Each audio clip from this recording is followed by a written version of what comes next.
जय हिंद दोस्तों, कैसे हैं आप सब। आशा करता हूँ सब बढ़िया हैं। सबकी तैयारी कैसी चल रही है? बढ़िया चल रही है। बढ़िया चलनी चाहिए। मेरा नाम है गौतम और आज हम जो पढ़ने जा रहे हैं उस सब्जेक्ट का नाम क्या है? इकोनॉमी। ठीक है, तो इकोनॉमी के बारे में हम पढ़ेंगे कि इकोनॉमी क्या है क्या नहीं है। इसके बारे में हम अच्छे तरीके से पढ़ेंगे। इंट्रोडक्शन हम पढ़ेंगे कि इकोनॉमी में अगर जैसे एग्जाम में कई बार एक सवाल पूछा जाता है कि व्हाट इज इकोनॉमिक एक्टिविटी, कि इनमें से कौन सी इकोनॉमिक एक्टिविटी है और कौन सी इकोनॉमिक एक्टिविटी नहीं है। ठीक है, तो अगर हम आसान सी भाषा में तो वो सबसे बढ़िया तरीका पढ़ने का ये होता है कि जो भी आप पढ़ रहे हैं वो समझ में आना चाहिए आपकी। अगर वो आपके समझ में नहीं आ रहा तो बेकार है। ठीक है, तो इसलिए अच्छे तरीके से समझते हैं। चलो, ठीक है, बात करते हैं इकोनॉमी क्या है। तो इकोनॉमी क्या है? Economy is a system of production plus distribution plus consumption.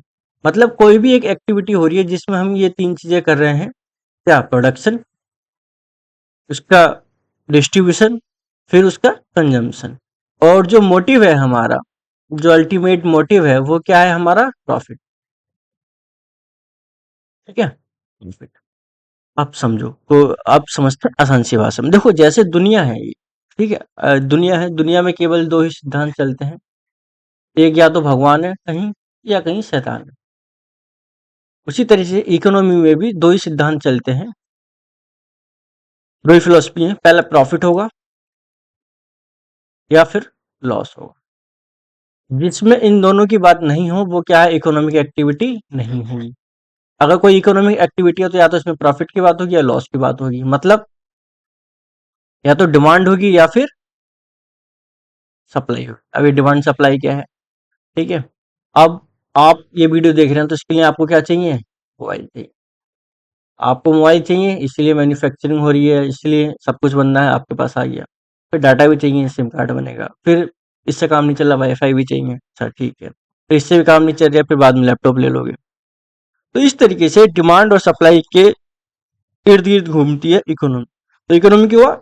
Economy is system of production distribution and consumption.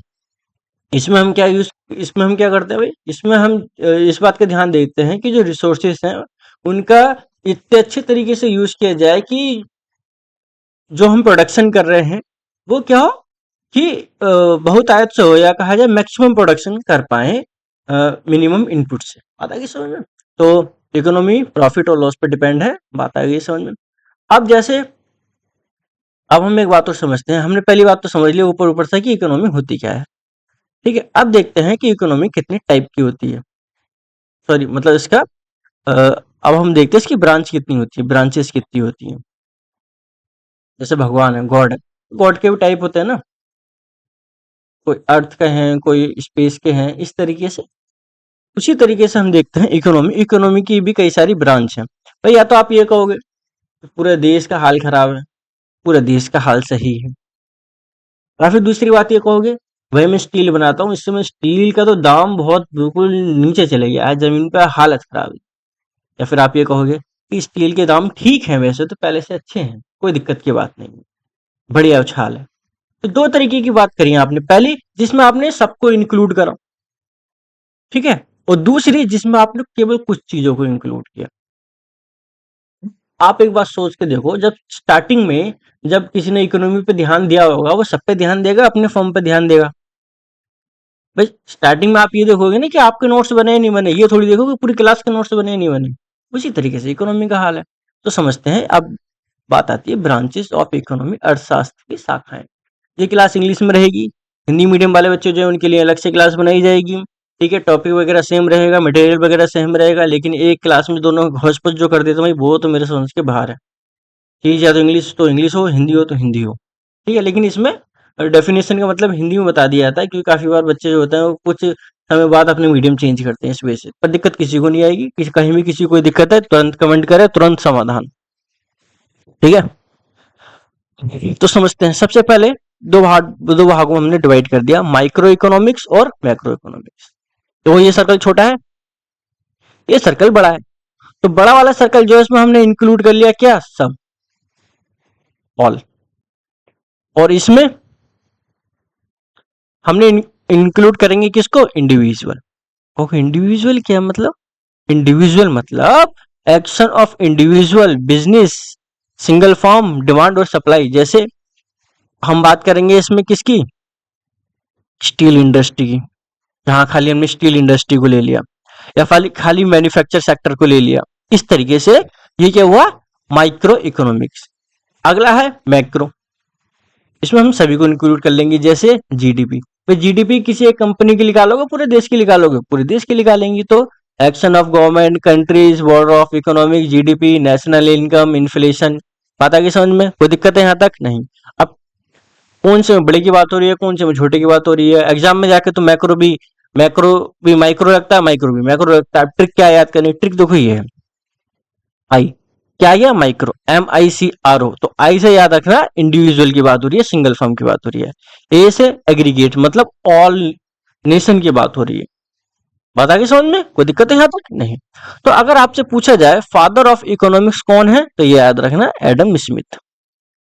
Adam Smith, इनकी एक बुक है द वेल्थ ऑफ नेशन, ये कब आई, 1776 में। ये डेट भी याद रखना। तो father of economics Adam Smith, father of micro economics Adam Smith, ये साथ साथ बोलना है, नहीं बोलोगे तो भूल जाओगे। Father of economics Adam Smith, father of micro economics Adam Smith, the wealth of nation, उन्होंने एक किताब लिखी। अब हम बात करते हैं मैक्रो इकोनॉमिक्स। मैक्रो इकोनॉमिक्स की हम अगर बात करी जाए तो इनके फादर किसको कहा जाता है, JM केनीज। कहाँ के थे, इंग्लैंड के। तो ये भी याद रखना, अगर आपसे पूछा है father of economics, father of micro economics, father of macro economics, तीनों में जमीन आसमान का अंतर है। इस तरीके की चीजों को आपको याद रखना। तो हमने देख लिया कि भाई ब्रांच में हमने बात कर ली कि किसी ने तो अपने ऊपर ध्यान दिया और किसी ने कहा कि नहीं, सबका साथ सबका विकास, सब पे ध्यान दिया। ठीक है, अब इतनी बात आ गई। अब एक बात बताइए, आप अपने ऊपर ध्यान दें या सामने वाले पे ध्यान दें? आप क्या काम करेंगे, आप कहेंगे कि नहीं ये गलत है, नहीं ये बात बिल्कुल ठीक है। आप गलत किस बेस पे कह रहे हो और सही किस बेस पे कह रहे हो किसी बात को, कि भाई ये चीज राइट है ये चीज रॉन्ग है, किस बेस पे? क्योंकि आप एक आइडियोलॉजी को फॉलो कर रहे हो। आप क्या कर रहे हो, एक आइडियोलॉजी को फॉलो कर रहे हो, और आइडियोलॉजी के हिसाब से ये जो बात है वो आपके मोरल्स के संग मैच नहीं हो रही, तो आपने कहा कि ये रॉन्ग। ये मैच हो रही है, आपने कहा राइट। जैसे कुछ लोग हैं वो लापरवाह होते हैं, तो वो कहेंगे भाई कोई दिक्कत नहीं है, इंसान लेजी भी है तो क्या दिक्कत है, कोई बात नहीं है, एक जिंदगी जीने के लिए है। वो कहेंगे ठीक है, उनके लिए एक आइडियोलॉजी वो उसको फॉलो करते। कुछ लोग कहेंगे नहीं डिसिप्लिन ही सब कुछ है, अगर आप डिसिप्लिन नहीं हो तो कुछ नहीं है, क्योंकि वो थोड़ा डिसिप्लिन रहते हैं। तो वो कहेंगे कि आप अगर डिसिप्लिन हो तो ठीक है, अगर नहीं हो तो वो गलत है, बहुत गलत कर रहे हो। उसी तरीके से इकोनॉमिक्स में भी कुछ आइडियोलॉजी आ गई, जैसे कैपिटलिस्ट, सोशलिस्ट और मिक्स्ड। कैपिटलिस्ट, जब कैपिटलिस्ट की जो बुराइयां थी उन्होंने जन्म दिया किसको, उसके यही एक कॉज हुआ किसका, ओरिजिन का, सोशलिस्ट। सोशलिस्ट में कुछ प्रॉब्लम आई जिसके वजह से ओरिजिन हुआ किसका, मिक्स्ड। ठीक है, ये बात याद रखना। तो कैपिटलिस्ट, सोशलिस्ट, मिक्स्ड। हिंदी में कैपिटलिस्ट को बोला जाता है पूंजीवादी, और सोशलिस्ट समाजवादी, मिक्स्ड मिश्रित। ठीक है, कोई दिक्कत यहां तक नहीं। कैपिटलिस्ट इकोनॉमी कौन सी है, जैसे यूएसए। सोशलिस्ट USSR, मिक्स्ड जैसे हमारा इंडिया फॉलो करता है। कोई दिक्कत यहां तक नहीं। कैपिटलिस्ट कौन फॉलो करता है, यूएसए, और सोशलिस्ट USSR, और मिक्स्ड इंडिया। अब आपको अगर सर नाम तो बता दिया, समझाएगा कौन? अरे जब हम बैठे हैं तो हम ही समझाएंगे, क्या टेंशन किस बात के ले रहे हो। तो सबसे पहले बात कर लेते हैं ऑनरशिप। ऑनरशिप, ऑनरशिप का मतलब ये हुआ, तो कोई स्टार्टिंग में ऐसा हुआ जिसके हाथ जो लगा वो उसका हो गया। जैसे समुद्र का नियम होता है, जिसको जो मिलेगा वो उसका हो जाएगा, उसी तरीके से जिसके हाथ जो लगा वो उसका हो गया। तो मतलब क्या हुआ, कैपिटलिस्ट का मतलब हुआ कि इसमें केवल किसका रोल होता है, प्राइवेट प्लेयर जो है, जैसे हमारे अडानी अंबानी हुआ, ये क्या प्राइवेट प्लेयर हुआ। ठीक है, प्राइवेट। तो सारा प्रोडक्शन प्रोडक्शन कंजम्पशन, डिस्ट्रीब्यूशन, यही हमने इकोनॉमी की बात कही थी। तो इसको कौन कंट्रोल कर रहा है, ये प्राइवेट वाले कंट्रोल कर रहे हैं। मतलब जो बड़े बड़े बिजनेसमैन हैं वो डिसाइड करेंगे कि भाई हम तंबाकू उगाएं या एजुकेशन पे खर्च करें। ठीक है, अल्कोहल का कंजप्शन कर बढ़वाना है या क्या करना है, क्या नहीं करना। किस चीज की हमारी डिमांड आ रही है कि किसी एक मेडिसिन की डिमांड आ रही है कि ये मेडिसिन बनाई जाए, तो उसी ही की सप्लाई के लिए उसका प्रोडक्शन शुरू कर देंगे। दूसरी वालों को नजरअंदाज कर देंगे क्योंकि उसमें प्रॉफिट नहीं है। तो कुल मिला के प्राइवेट लोग किस बात पे ध्यान देंगे, इस बात पे कि भाई मेरा प्रॉफिट किस पे होगा। तो अल्टीमेट जो मोटिव है वो क्या है, प्रॉफिट। कैपिटलिस्ट में क्या गवर्नमेंट का रोल होगा, गवर्नमेंट कहेगी कि नहीं देखो भाई ये गुजरे कुचले लोग हैं, ये गरीब लोग हैं, ये इस वाली मेडिसिन को अफोर्ड नहीं कर सकते, तो आप इसका प्रोडक्शन करो, इसका मत करो। ऐसा हो सकता है, नहीं हो सकता। तो गवर्नमेंट का रोल नहीं है। इनकम डिस्ट्रीब्यूशन अनइक्वल है, भाई जो जितना कमाएगा उतना रखेगा, क्यों दे किसी को। अगला है इकोनॉमिक फ्रीडम, कंप्लीट है भाई, जिसको जो उगाना है वो उगाए, कोई टेंशन नहीं है, सब कुछ बिकता है। इसलिए कहते हैं कि यूएसए में सब कुछ बिकता है, प्यार हो, मोहब्बत हो, रिश्ते हो, नाते हो, सब बिकता है ना। कोई दिक्कत यहाँ तक नहीं। तो लेकिन इससे दिक्कत ये आने लगी कि जो रिच पीपल थे वो और ज्यादा अमीर होने लगे, जो पुअर थे वो और ज्यादा गरीब होने लगे, उनके बीच की खाई बढ़ गई। इसी को चलते हुए एक न्यू आइडियोलॉजी सामने आई, जो क्या है, सोशलिस्ट, जिसको हिंदी में क्या कहा गया, समाजवाद। तो इसमें क्या हुआ भाई, इसमें गवर्नमेंट आई सामने निकल के कि भाई देखो, नहीं नहीं नहीं नहीं नहीं, आप लोगों के संग धोखा नहीं कर सकते। जिस चीज की ज्यादा नीड है उस चीज का प्रोडक्शन होगा। प्राइवेट लोगों से कह देगी कि आप ऐसे ही कुछ भी प्रोडक्शन नहीं कर सकते, आप ऐसे नहीं कि होटल खोल के बैठ गए, मॉल खोल के बैठ गए, कुछ भी खोल के बैठ गए, नहीं। पहले ये देखो लोगों पे खाना है नहीं, रोटी कपड़ा मकान है या नहीं है, आप उन पे उसके ऊपर ध्यान दो। तो कहने का मतलब ये है कि इसका वर्क क्या हुआ, सोशल वेलफेयर। गवर्नमेंट क्या कर सकती थी, कंप्लीटली इन्वॉल्वमेंट था गवर्नमेंट का, गवर्नमेंट डिसाइड करेगी। इनकम डिस्ट्रीब्यूशन कैसा था, इक्वल था। और इकोनॉमिक फ्रीडम कैसी थी, बहुत कम थी। क्योंकि डिसाइड कौन कर रहा था, गवर्नमेंट की किस चीज का प्रोडक्शन होना है, किस चीज का प्रोडक्शन नहीं होना। अब इससे भी दिक्कत आने लगी। मान लीजिए कोई फूड के स्टॉल लगा के एक के दो कमा सकता था, तो मतलब इकोनॉमी को ग्रोथ दिला सकता था अच्छी खासी। लेकिन नहीं, लेकिन ध्यान किस पे दिया गया, ओनली पुअर्स पे। या ध्यान दिया गया किस पे, कि बेसिक नीड्स हैं या नहीं है। इनकी बात को दबा दिया गया, इनकी बात को रखा गया। अब इस चीज के प्रोडक्शन के लिए भी तो पैसा चाहिए, वो वहां से लाओगे। तो दिक्कत ये आने लगी, जो अमीर थे वो भी गरीब होने लगे, जो गरीब थे वो तो थे ही गरीब। आगे बात समझ में। तो इस चीज को देखते हुए एक बात सामने आई कि नहीं, ऐसे काम नहीं चलेगा। अपनाई जाएगी मिक्स्ड, मिश्रित अर्थव्यवस्था, मिक्स्ड इकोनॉमी। ये क्या हुआ, जिसको फॉलो करता है इंडिया। मतलब कुछ चीज प्राइवेट करे, कुछ चीज पब्लिक करे। मतलब जैसे पब्लिक क्या, जैसे हमारे यहाँ हॉस्पिटल है, पब्लिक हॉस्पिटल होते हैं, जैसे गवर्नमेंट हॉस्पिटल बोलते हैं, स्कूल होते हैं, इस तरीके से, ताकि जो जो बच्चे ऐसे हैं जो एजुकेशन को अफोर्ड नहीं कर सकते, वो जाके सरकारी स्कूल में पढ़ ले। जो अफोर्ड कर सकते हो प्राइवेट में चले जाएं, प्राइवेट वहां से मोटा पैसा कमाता है। हॉस्पिटल है प्राइवेट, वो मोटा पैसा कमाते हैं, हम उन पर टैक्स लगाते हैं। टैक्स पे हमने पैसा कमाया, उस पैसे से हमने पब्लिक गुड्स प्रोवाइड कराए कि जिनके पास नहीं है उनको भी मिल सके। तो कहने का मतलब ये है कि इसमें जो मोटिव रहता है वो क्या रहता है, ओवरऑल प्राइवेट के लिए प्रॉफिट और पब्लिक के लिए वेलफेयर। तो गवर्नमेंट का रोल क्या होता है, लिमिटेड होता है। गवर्नमेंट ये नहीं कहेगी आप भाई मॉल मत खोलो, कॉम्प्लेक्स मत बनाओ, ये मत बनाओ, वो मत। गवर्नमेंट कहेगी बनाओ बनाओ बनाओ बनाओ भाई बनाओ, एक नहीं दिन बनाओ, बदले में हमें टैक्स दो। उससे हम क्या करेंगे, ऐसे क्षेत्र जहाँ कुछ नहीं है, जहाँ रोड नहीं है, कुछ नहीं है, वहां हम रोड बनाएंगे, बच्चों को एजुकेशन देंगे, ये सब चीजें। ठीक है। जैसे आप एक कोच भी लेकर आओ, उस पर टैक्स लगेगा। जैसे मान लीजिए आप लेकर आए एक बिस्कुट का पैकेट लेकर आए, उस पर टैक्स लगा। ठीक है। तो उस पे जब टैक्स लग रहा है तो उस टैक्स का पैसा जा कहाँ रहा है, वो रोड बननी है और चीजें बननी है, ब्रिज बनना है। गिर जा रहे हैं वो बात अलग है, लेकिन फिर भी बनना है। ठीक है। इनकम डिस्ट्रीब्यूशन कैसा है, लेस इक्वल है। ठीक। इकोनॉमिक फ्रीडम लिमिटेड है।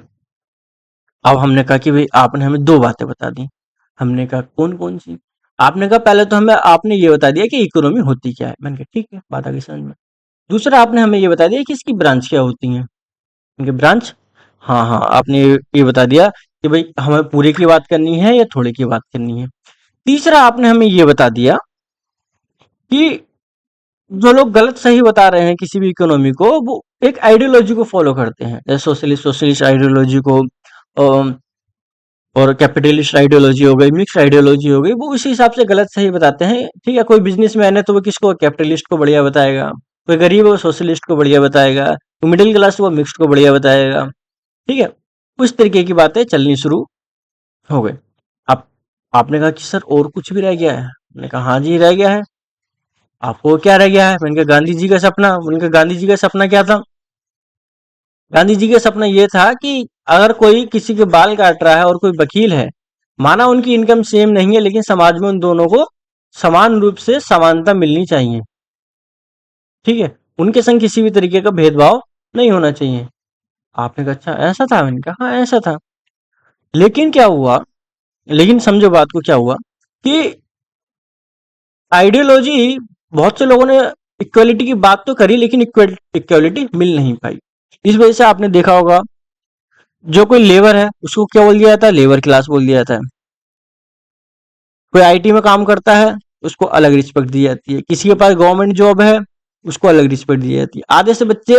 आधे से ज्यादा बच्चे, लगभग 80% बच्चे तैयारी ही इस वजह से कर रहे हैं, क्योंकि उनको क्या चाहिए? रिस्पेक्ट।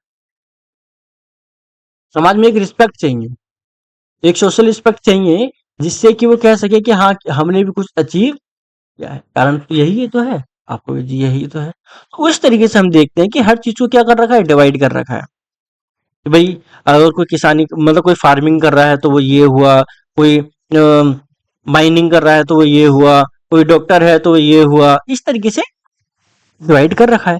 इकोनॉमी ने भी इस तरीके से डिवाइड कर रखा है। अब समाज ही थोड़ी अकेला हर चीज के दायित्व उठा लेगा, हर चीज की रिस्पॉन्सिबिलिटी खाली सोसाइटी की थोड़ी है। कुछ रिस्पॉन्सिबिलिटी तो आप देखेंगे तो इकोनॉमी की भी है। तो इकोनॉमी ने कहा कि हम कौन से पीछे हैं मेरे भाई, हम भी यहाँ आ। तो अब हम बात करेंगे किसका? प्राइमरी सेक्टर, सेकेंडरी सेक्टर और टर्सरी सेक्टर। शुरू में प्राइमरी सेकेंडरी समझो, एक बार में सब कुछ नहीं, समझो। प्राइमरी का मतलब क्या हुआ? जो सबसे जहां से स्टार्टिंग होगी, स्टार्टिंग कहाँ से होगी? स्टार्टिंग तो फार्मर करेगा, या जो मछली पकड़ के लेगा, जो फिशिंग कर रहा है वो करेगा। ठीक है, किसी ने फॉरेस्ट लगाया, उसने लकड़ी दी किसी भी काम के लिए, वहां से शुरुआत होगी। मतलब बेसिक से तो शुरुआत होगी।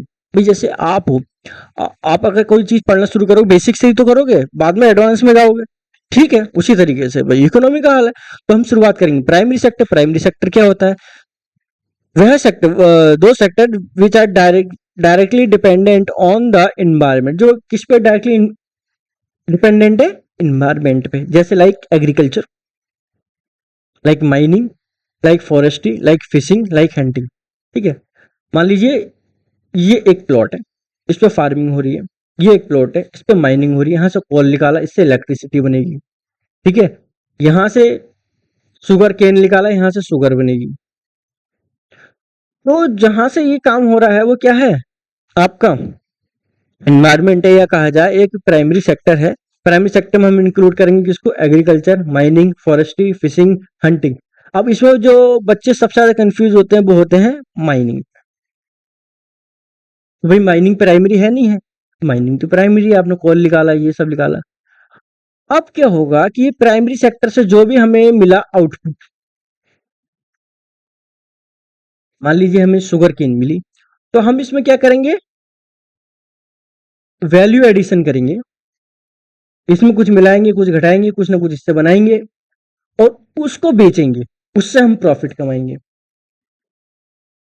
गन्ने को बेच के ज्यादा आमदनी होगी या चीनी को बेच के? आपको चीनी को बेच के। तो ठीक है, तो प्राइमरी सेक्टर में देखो ट्रैक्टर नजर आ रहा है, एग्रीकल्चर, फिशिंग, ठीक है, माइनिंग, ये सब। अब इसके बाद जो हम पढ़ेंगे वो पढ़ेंगे सेकेंडरी सेक्टर। सेकेंडरी सेक्टर में क्या हो रहा है? वैल्यू एडिशन हो रहा है। तो पढ़ लेते हैं। Transform raw material into valuable goods, processing, manufacturing, contribution, thermal energy from coal. नहीं आया समझ में? अब आएगा समझ में। मतलब जो अब गन्ना पहुंचा, जो अब आलू पहुंचा, अब आलू को प्रोसेस करके क्या बनाया जाएगा? चिप्स। गन्ने से, शुगर केन से क्या बनाई जाएगी? शुगर। बता गई समझ में? माइनिंग करके जो आपने निकाला उससे मान लीजिए सैंड लिखेगा, सैंड से अब क्या बनाया जाएगा? घर। तो ये क्या हुआ? सेकेंडरी सेक्टर में इंक्लूड हुआ। ठीक है, तो हमें प्राइमरी सेक्टर सेकेंडरी सेक्टर में अंतर आ गया समझ में। अब भाई प्राइमरी सेक्टर सेकंड सेक्टर में जो लेबर है उनको वो आपस में इक्वल क्यों रखेंगे? नहीं रखेंगे। उन्होंने कहा हम तो इक्वल नहीं रख रहे। इस वजह से जो प्राइमरी सेक्टर में जो लेबर है उसको क्या कहा गया? Red collar job. उसको क्या कहा गया? रेड कॉलर जॉब, बहुत मेहनत है। और अगला जो फैक्ट्री वर्कर्स हैं उनको क्या कहा गया? Blue collar, blue collar job. तो ब्लू कॉलर जॉब क्या है? Factory workers. और रेड कॉलर जॉब क्या है? आपका प्राइमरी सेक्टर। कोई दिक्कत यहां तक नहीं? लेकिन बनाया एक ने रॉ मटेरियल तैयार किया, दूसरे ने उसमें वैल्यू एडिशन किया, उसको बनाया, तीसरा क्या काम करेगा? तीसरा क्या काम करेगा? कोऑर्डिनेशन बैठाएगा। आता है कि समझ में? तो उसको क्या बोला जाएगा? Tertiary sector. अब हम बात करते हैं टर्सरी सेक्टर, क्वार्टिनरी सेक्टर और आपका क्वीनरी सेक्टर। आपको कि तीनों समझ में नहीं आए, अभी समझाया भी कहाँ है जो समझ में आएंगे, अब आएंगे समझ में, टेंशन मत लिया करो, ठीक है। सबसे पहले अब बात करते हैं टर्सरी सेक्टर, जिसको क्या कहा गया? Service sector. ये क्या है? इनटेंजिबल है, can not be touch, like banking, teaching, transport, retail. अब आपने शुगर केन से शुगर बनाई, बेचोगे कैसे मेरे भाई? आप कहोगे सर वो हम ना टेम्पो कर लेंगे। अच्छा, एक आए ट्रक कर लेंगे। मैंने कहा अच्छा, मैंने कहा ट्रक और टेम्पो कोई वैल्यू एडिशन कर रहे हैं क्या शुगर में? आप कहोगे सर नहीं, वो तो यहाँ से लेके गए एक जगह से दूसरी जगह छोड़ दिया, बात खत्म हो गई, उन्होंने उसका पैसे ले लिए। मैंने कहा अच्छा, तो उन्होंने क्या दिया आपको? तो बस सर्विस दी। अच्छा, तो यही सर्विस सेक्टर को क्या कहा गया? Tertiary sector. ये क्या है? इंटेंजिबल है, मतलब इसको टच नहीं कर सकते, जैसे बैंकिंग हुआ, टीचिंग हुआ, ट्रांसपोर्ट हुआ, रिटेल हुआ। अब इसमें हम बात करेंगे किसकी? इनको क्या कहा गया? White collar job. देख रहे हो आप, जैसे ट्रांसपोर्ट बना दिया गया, बैंकिंग सेक्टर है, ये इमेज इमेज से भी याद करने में बहुत मदद होती है, तो व्हाइट कॉलर जॉब। अब बात करते हैं क्वार्टिनरी सेक्टर। ये टोटल किस पे बेस्ड है? स्किल पे बेस्ड है, जैसे आईटी, इंफॉर्मेशन, इन्वायरमेंट साइंटिस्ट, ठीक है। अब मान लीजिए मेडिसिन बनाई, ठीक है, मेडिसिन बनाई या ऐप बनाया, वो भी तो एक तरीके से आपको सर्विस ही दे रहे हैं, सब नॉलेज के बेस पे काम हो रहा है। ऐसे सेक्टर को क्या बोला गया? क्वार्टिनरी सेक्टर बोला गया, जो किस पे बेस्ड है? नॉलेज पे बेस्ड है। नॉलेज पे बेस्ड है, जैसे रिसर्च डेवलपमेंट हो रहा है, इंफॉर्मेशन है, इंफॉर्मेशन टेक्नोलॉजी है, ये सब। हमने कहा ठीक है, तो देखो ब्रेन बना हुआ है, चिप बनी हुई है, तो ये ऐसे सेक्टर क्या हुआ? सॉफ्टवेयर इंडस्ट्री क्या कहलाएगी आपकी? क्वार्टिनरी सेक्टर, क्योंकि किस पे बेस्ड है? वो नॉलेज पे बेस्ड है, हर कोई जाके उसको नहीं कर सकता। आप सोचो कि आप क्रिप्टो माइनिंग कर लोगे, नहीं कर पाओगे, जिसको चीज की नॉलेज है वही कर पाएगा। अब ये हो गया। अब इन सबको कोई कंट्रोल भी तो कर रहा होगा कि भाई नई माइनिंग नहीं करी जाएगी, नहीं क्रिप्टो माइनिंग नहीं करी जाएगी, नहीं शुगर केन का प्राइस ये रहेगा, शुगर का प्राइस ये रहेगा, एमएसपी ये रहेगा, नहीं ये सेक्टर ऐसे चलेगा, ये सेक्टर ऐसे चलेगा। इस तरीके की बातें भी तो कहीं ना कहीं होंगी। वो कौन है? तो वो है क्वेनरी सेक्टर। ये क्या काम करते हैं? ये काम करते हैं डिसीजन मेकिंग सेक्टर। ये क्या है? डिसीजन मेकिंग सेक्टर, जो सब कुछ कंट्रोल करता है, जैसे टॉप लेवल एक्टिविटी, जैसे politician, senior businessman, executive, bureaucrat, जैसे आईएएस, आईएफएस। अगर आईएएस ने कह दिया जिले में डिस्ट्रिक्ट में ये होगा तो होगा, ये नहीं होगा तो नहीं होगा, कोई कितने भी ताकत लगा ले, मालिक होता है वो जिले का। तो मतलब ऐसी पावर जो कंट्रोल कर रही है किसको? डिसीजन को, कि ये होना है या नहीं होना, उसको क्या बोला गया? क्वेनरी सेक्टर। और जो सब कुछ डिसाइड करता है वो राजा की कैटेगरी में आता है, और राजा का मुकुट हमेशा सोने का होता है, इस वजह से इनको क्या कहा गया? Gold collar job. ये ट्रिक है, ठीक है, याद करने की। Gold job, collar job. जैसे आपसे अगर एग्जाम में पूछा जाएगा कि which of the following is the type of the gold collar job, उसमें ऑप्शन दिए होंगे, bureaucrats, option B farmer, option C banking, option D teaching, तो क्या लगाओगे आप? ब्यूरोक्रेट्स। आपको याद रहेगा कि हाँ टॉप लेवल का डिसीजन लेते हैं। तो इस तरीके से ट्रिक के हिसाब से हमें ये चीजें याद करनी है, समझनी है। तो हमने आज क्या क्या पढ़ा, इस चीज को हम समझ लेते हैं। सबसे पहले इकोनॉमी होता क्या है, इकोनॉमी का फादर कौन है? Adam Smith. उनकी बुक कब आई? 1776 में आई। क्या नाम था? द वेल्थ ऑफ नेशन, ठीक है। अगर हम बात करें माइक्रो इकोनॉमी, मैक्रो इकोनॉमिक्स, ये हमने पढ़ लिया। फिर आइडियोलॉजी हमने पढ़ा, कैपिटलिस्ट आइडियोलॉजी क्या है, सोशलिस्ट आइडियोलॉजी क्या है, मिक्स्ड क्या है। फिर हमने देखा कि सेक्टर के रूप में हमने कैसे बांट रखा है इकोनॉमी को, ठीक है। ये सब चीजें हमने पढ़ा। अगर फिर भी किसी को कोई चीज समझ में नहीं आती है वो कमेंट करे, उसको समझा दिया जाएगा, ठीक है। कोई दिक्कत यहाँ तक किसी को कोई दिक्कत हो कमेंट करना, और हर चीज बढ़िया तरीके से अच्छे तरीके से एक्सप्लेन करके समझाई जाएगी, ठीक है। अब एग्जाम, आप बच्चों एक बात का ध्यान देना, अब एग्जाम का पैटर्न चेंज हो रहा है। अब स्टैटिक जीके नहीं पूछा जा रहा है हर जगह कि ये बताइए सबसे लंबा पुल कौन सा है, सबसे छोटा पुल कौन सा है, ये क्या है, वो क्या है। इस तरीके की चीजें नहीं पूछी जा रही हैं, बल्कि चीजें किस तरीके की पूछी जा रही हैं? कि थोड़ा डीप में आके पूछी जा रही है, थोड़ा कॉन्सेप्चुअल पूछा जा रहा है, उसके संग थोड़ा फैक्ट जोड़ दिया गया, इस तरीके की चीजें पूछी जा रही हैं। लेकिन बच्चा क्या है, आज भी स्टैटिक की ओर भाग रहा है केवल। तो वो चीज़ गलत है, ऐसा करोगे बहुत ज़्यादा नुकसान हो जाएगा। हर चीज़ के ऊपर ध्यान देना है, ठीक है। तो आज की क्लास रखते हैं यहीं, आशा करता हूँ सब चीज़ आपके समझ में आई होंगी।